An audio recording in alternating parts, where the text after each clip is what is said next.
আসসালামু আলাইকুম ওয়া রাহমাতুল্লাহি ওয়া বারাকাতুহু। বিএনপি এবং জামাতের ভোটের লড়াইয়ে কোন দল জিতবে এবং আগামী নির্বাচনে কোন দল ক্ষমতায় আসতে যাচ্ছে, আমি আপনাদেরকে যৌক্তিকভাবে ব্যাখ্যা করার চেষ্টা করব যে আগামী নির্বাচনে কোন দল ক্ষমতায় আসতে যাচ্ছে। আশা করছি আপনারা আমার যুক্তিগুলো মেনে নিতে বাধ্য হবেন।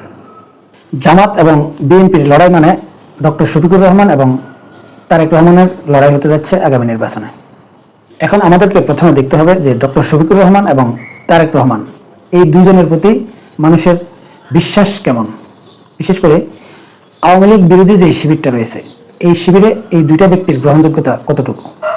যদি আপনি এই দুজন ব্যক্তির ব্যক্তিত্ব নিয়ে হিসাব করেন তাহলে বাংলাদেশের মানুষের কাছে তারেক রহমানেরও গ্রহণযোগ্যতা রয়েছে এবং ডক্টর শফিকুর রহমানেরও গ্রহণযোগ্যতা রয়েছে, এবং বাংলাদেশের এই আওয়ামী লীগ বিরোধী যে শিবিরটা রয়েছে এই শিবিরে এই দুজন ব্যক্তিকে আসলে মানুষ অত্যন্ত ভালো মানুষ মনে করে।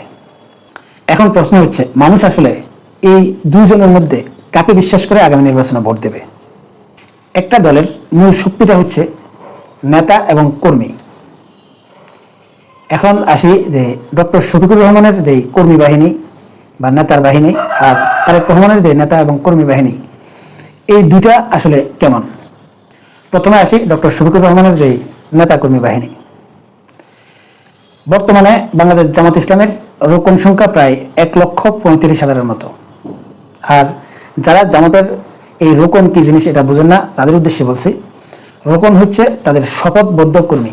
মানে ইসলামিক যেই জ্ঞান এটাকে মোটামুটি পরিপূর্ণ করার পর তাদের একটা পরীক্ষা নেওয়া হয় যে আসলে জামাতের যে রাজনীতি এই রাজনীতির ফিলোসফি তারা সঠিকভাবে বুঝতে পেরেছে কিনা, এবং এই জামাত যেই কোয়ালিটিতে তাদের নেতাকর্মী তৈরি করতে চায় সে পরিপূর্ণ কর্মীতে রূপান্তরিত হয়েছে কিনা এটা পরীক্ষা করার জন্য তারা একটা পরীক্ষা দেয়, এবং সেই পরীক্ষাতে যখন উত্তীর্ণ হয় তখন সে আসলে রোকন হয় এবং শপথবদ্ধ হয়। এখন শপথবদ্ধ তারা কিভাবে হয়, তারা এভাবেই শপথবদ্ধ হয় যে তার অর্থ, তার সময়, তার পরিবার, তার সন্তান সব কিছুই সে আল্লাহর জন্য দান করে দেবে। কিসের বিনিময়ে?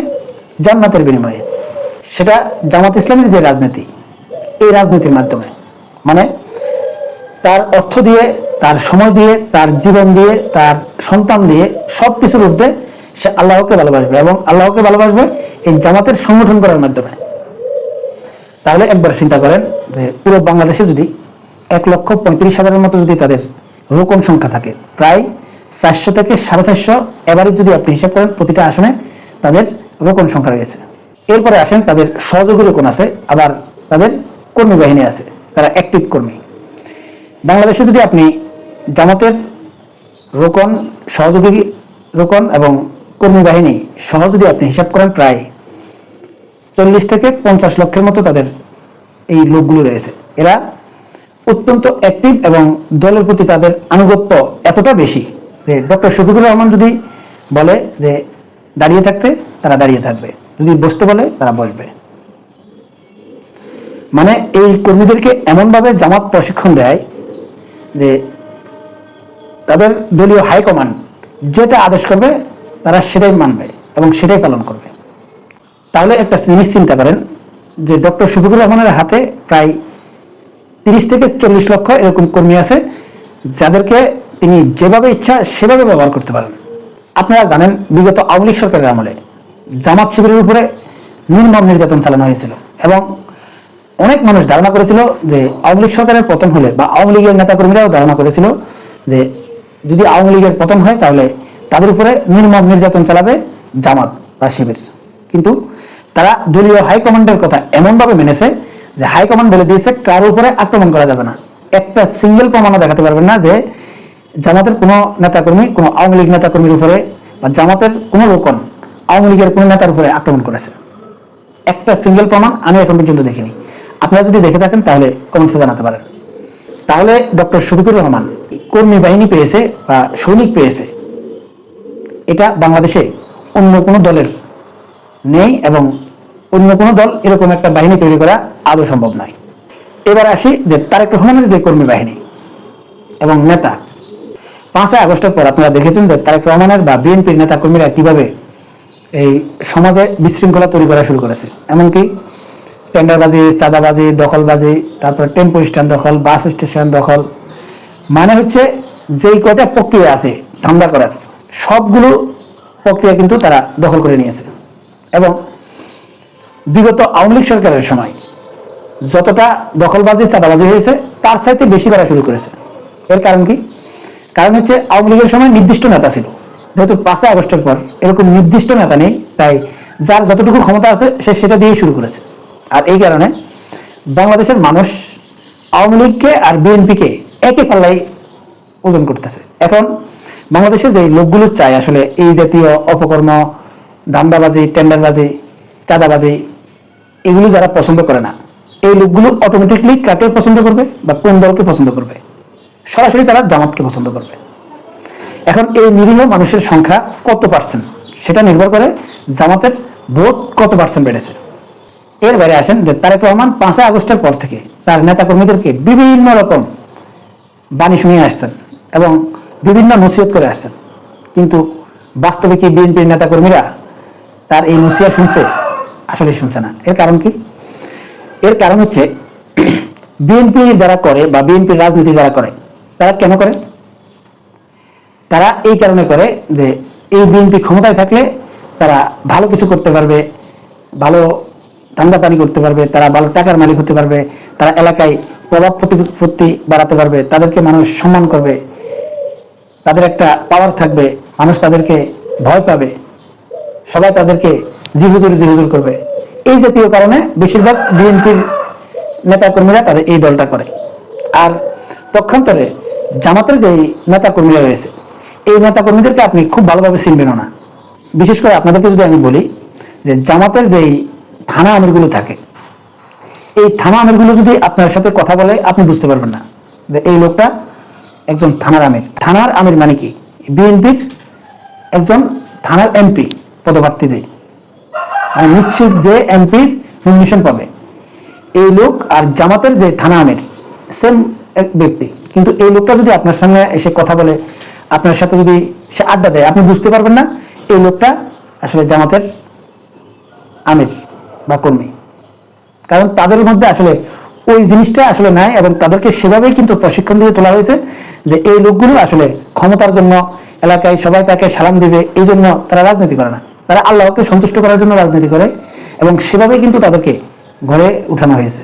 অতএব এই নেতাকর্মী আর বিএনপির নেতাকর্মী বা তারেক রহমানের যে ব্যাটালিয়ান পার্টি এবং ডক্টর শফিকুর রহমানের যে ব্যাটালিয়ান পার্টি, এই দুটো পার্টির মধ্যে পার্থক্য এটা যে বিএনপির যে নিশ্চিত নমিনেশন পাবে এই লোকের সাথে যদি আপনি দেখা করতে যান তাহলে আপনাকে অনেক লোককে ধরে তারপর কথা বলতে হবে। আর আপনি যদি জামাতের আমিরের সাথে কথা বলতে যান আপনি যে কোনো সময় চাইলেই পারেন, আবার হয়তো দেখা গেছে যে সে আপনার পাশে এসে দাঁড়িয়ে রয়েছে বা আপনার সাথে কথা বলতেছে। মানে এই দুইটা ব্যবধান। আশা করছি আমি বুঝাতে পেরেছি যে ডক্টর শফিকুর রহমানের যে ব্যাটালিয়ান পার্টি আর তারেক রহমানের যে ব্যাটালিয়ান পার্টি, এই দুটো পার্টির মধ্যে পার্থক্য আসলে কি। আর জনগণের কাছে যদি এই জিনিসটা স্পষ্ট হয় তখন জনগণ আসলে কোন নেতাকে বেশি চয়েস করবে। আশা করছি আপনারা বুঝে গেছেন। এবার আসি ডক্টর শফিকুর রহমান এবং তারেক রহমানের মধ্যে আসলে প্লাস এবং মাইনাস কতটুকু। তারেক রহমানের জন্য একটা সুবিধা হচ্ছে যে তারেক রহমান বাংলাদেশে সবচাইতে জনপ্রিয় একটা দলের নেতৃত্ব দিচ্ছে।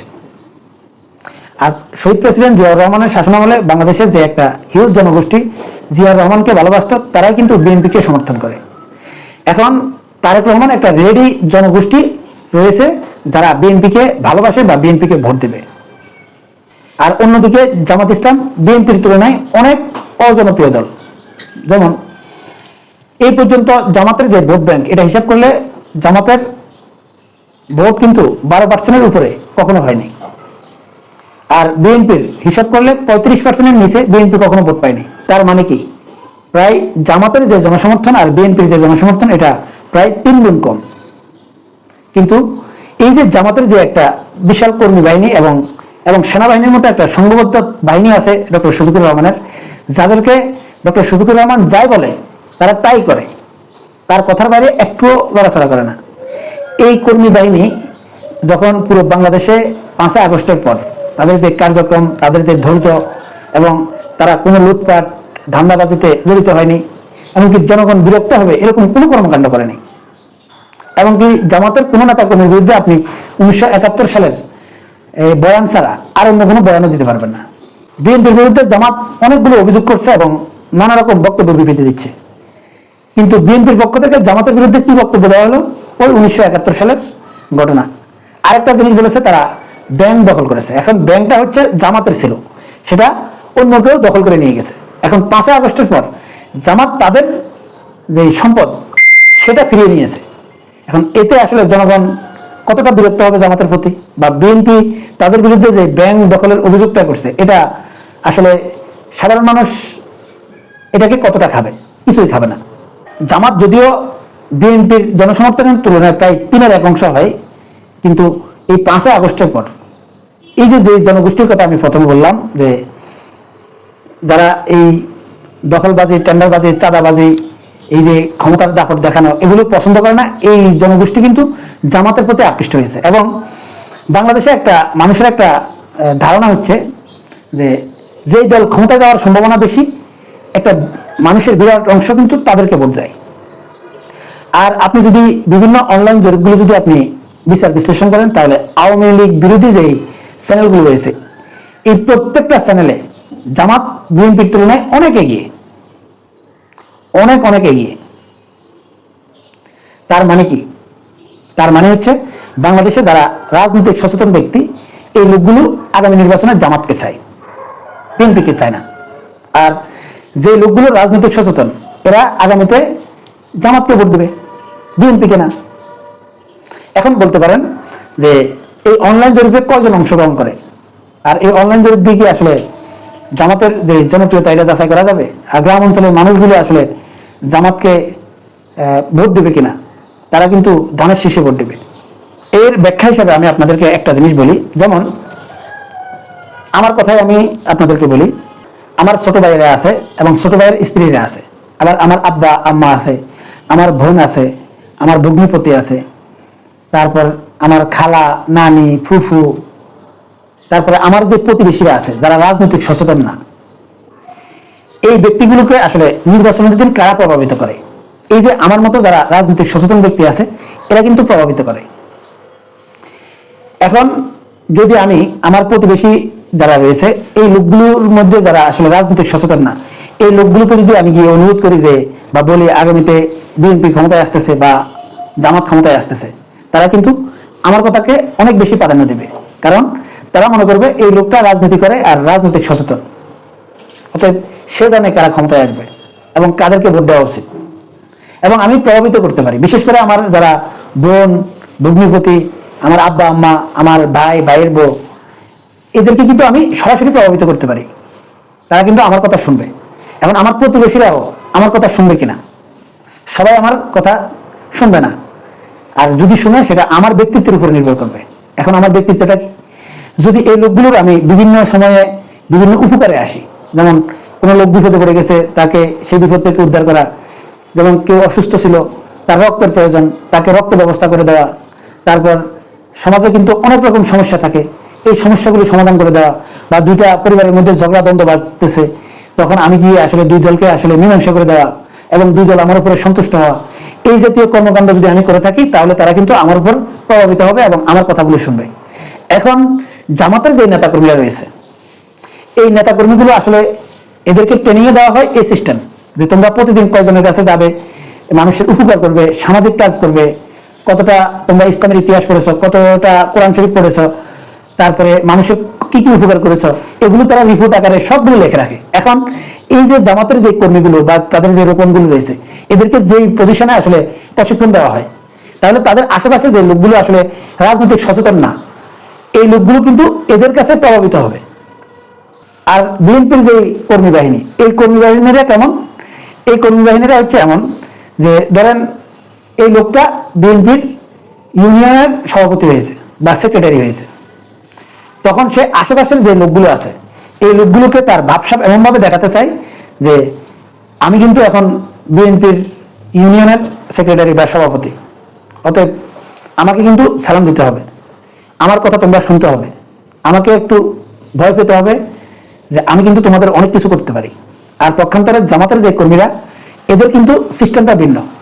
এরা যখন আসলে এলাকার ইউনিয়নের দায়িত্ব পায় বা জামাতের যারা ইউনিয়নের দায়িত্বে আছে, এরা দায়িত্ব পাওয়ার পর এরা আরো বেশি নম্র হয়ে যায়।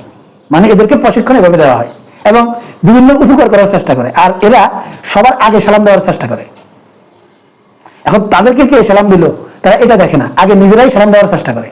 এখন এই যে দুইটা বাহিনী, এবং তারা যখন আগামী নির্বাচনের আগে মাঠে কাজ করা শুরু করবে, যারা রাজনৈতিক সচেতন না বা যারা অনলাইনে থাকে না, এই লোকগুলো যখন কাজ করবে, আপনাদের কি মনে হয় জনগণ কাদের কথা শুনবে? এর বাইরে আপনাদেরকে আরো একটা কথা বলি, যেমন বিএনপি বলেন, আওয়ামী লীগ বলেন, নির্বাচনের আগে কিন্তু তারা অনেকেই পোস্টার লাগায়, হ্যান্ডেল বিলি করে, মানুষের ধারে ধারে যায়। এই যে তারা মানুষের ধারে ধারে যায়, দেখবেন যে যাদেরকে পোস্টার লাগানোর জন্য দেওয়া হয়, এই লোকগুলো পোস্টার লাগাতে গিয়ে তাদেরকে একটা অ্যামাউন্ট দেওয়া হয়, যেমন তুমি 1000 পোস্টার লাগাবে, তোমাকে 10,000 টাকা দেওয়া হলো। এরা কি করে, এই 1000 পোস্টারের মধ্যে 300 পোস্টার লাগায়, আর আমার নিজের চোখে দেখা, আর বাকি যেই 700 পোস্টার আছে এগুলোকে এরা মাটির নিচে চাপা দিয়ে দেয় বা কোনো জলাশয়ে ফেলে দেয়। মানে এগুলো লাগায় না, কারণ তাদের হিসাব হচ্ছে যে এই 1000 পোস্টার লাগানি সম্ভব না, 300 লাগিয়েছি, মোটামুটি হয়ে গেছে, আর লাগবে না। আর পক্ষান্তরে জামাতের যে কর্মীরা রয়েছে এদেরকে কোনো টাকা দেওয়া হয় না, বরঞ্চ এরা নিজেদের পকেট থেকে পয়সা খরচ করে, লাগলে লোক ভাড়া করে, অন্য লোকদেরকে নিজের পকেটের পয়সা দিয়ে হলেও তারা তাদের পোস্টারিং করবে এবং দল থেকে যে নির্দেশনা দিয়েছে সেটা তারা পালন করবে। এখন চিন্তা করেন যে এই প্রক্রিয়া বা এই কর্মী বাহিনী দিয়ে আগামী নির্বাচনে যখন বিএনপি এবং জামাত নির্বাচনের মাঠে নামবে, কারা ক্ষমতায় আসবে? নিশ্চয়ই আপনারা বলবেন যে আপনার কথা অনুযায়ী তো জামাত ক্ষমতায় চলে আসতেছে। হ্যাঁ, আমিও সেটাই মনে করি, কিন্তু এই জামাতের একটা বড় দুর্বলতা রয়েছে, যেটা বিএনপির আছে সেটা জামাতের নেই। যেমন জামাতের কোনো কর্মী বাহিনী কখনো কেন্দ্র দখল করে তারা জিতার চেষ্টা করবে না। এমনকি জামাতের কোনো নেতা যদি সে এক ভোটে হেরে যায়, সে ওই এক ভোট হার মেনে নিয়ে কিন্তু সে চলে আসতে চাইবে, কারণ তারা জালিয়াতি করে একটা ভোট বাড়িয়ে বা 2টা ভোট বাড়িয়ে তারা এমপি হওয়ার চেষ্টা করবে না। কিন্তু বিএনপির নেতা কর্মীদের পক্ষ থেকে কিন্তু ভোট কেন্দ্রগুলো দখল করার চেষ্টা করা হবে। যেহেতু এতদিন যাবৎ আওয়ামী লীগ এবং বিএনপি এই দুইটা দল প্রায় একই কোয়ালিটি ছিল, তাই তারা দুই দলে কিন্তু কেন্দ্র দখল করার চেষ্টা করতো, আবার একজন যাতে দখল করতে না পারে অন্যজন ঠেকাতো, এবং দুই দল কিন্তু মারামারিতে লিপ্ত হতো, কাটাকাটিতে লিপ্ত হতো। কিন্তু এই বিএনপি এবং জামাতের যে লড়াই হবে, এই লড়াইয়ে বিএনপি চেষ্টা করবে। এখন জামাতের পক্ষ থেকে আর জামাতের যে কর্মী বাহিনীরা রয়েছে তারা এই জিনিসগুলো আসলে হ্যান্ডেল করতে পারবে কিনা, এটা কিন্তু প্রশ্ন থেকে যায়।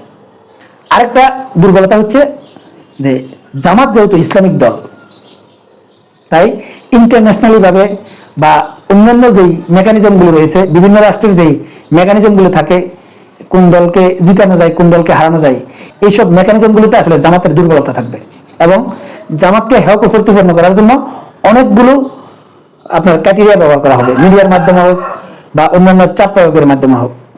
এখন এই জিনিসগুলো জামাত কতটা হ্যান্ডেল করতে পারবে সেটাই হচ্ছে দেখার বিষয়। কিন্তু যদি সম্পূর্ণরূপে আগামী নির্বাচন যদি নিরপেক্ষ হয়, আর যদি মাত্র 3 মাস পরেও নির্বাচন হয়, তাহলে কিন্তু বিএনপি কখনো পাবলিকের ভোটে ক্ষমতায় আসতে পারবে না। বিএনপির খেলা কিন্তু এখানে ফাইনাল। আর এই কারণে বিএনপির নেতারা এখন এই যে উল্টাপাল্টা যে বক্তব্য দিচ্ছে এগুলো দিচ্ছে, এবং তারেক রহমান বলতে বাধ্য হয়েছে যে তোমরা যদি এইসব কর্মগুলো করো আর অন্য দল যদি ক্ষমতায় চলে আসে, এটা কি দলের জন্য বা তোমাদের জন্য ভালো হবে কিনা, এটা এমনি এমনি বলেনি। বিএনপি জানে যে আগামী নির্বাচনে তারা লিগেল ভোটে আর পাশ করতে পারবে না, কিন্তু তাদের পাশ করার সম্ভাবনা ছিল এবং তাদের সমর্থন ছিল। কিন্তু 5 আগস্টের পর তারেক রহমানের যে কর্মী বাহিনী, এই কর্মী বাহিনী তাদের জনসমর্থন ধরে রাখতে পারেনি। সম্মানিত দর্শক, আশা করছি আমি আপনাদেরকে বোঝাতে পেরেছি যে আগামী নির্বাচনে পেয়ার নির্বাচন হলে আসলে তারা ক্ষমতায় আসতে যাচ্ছে।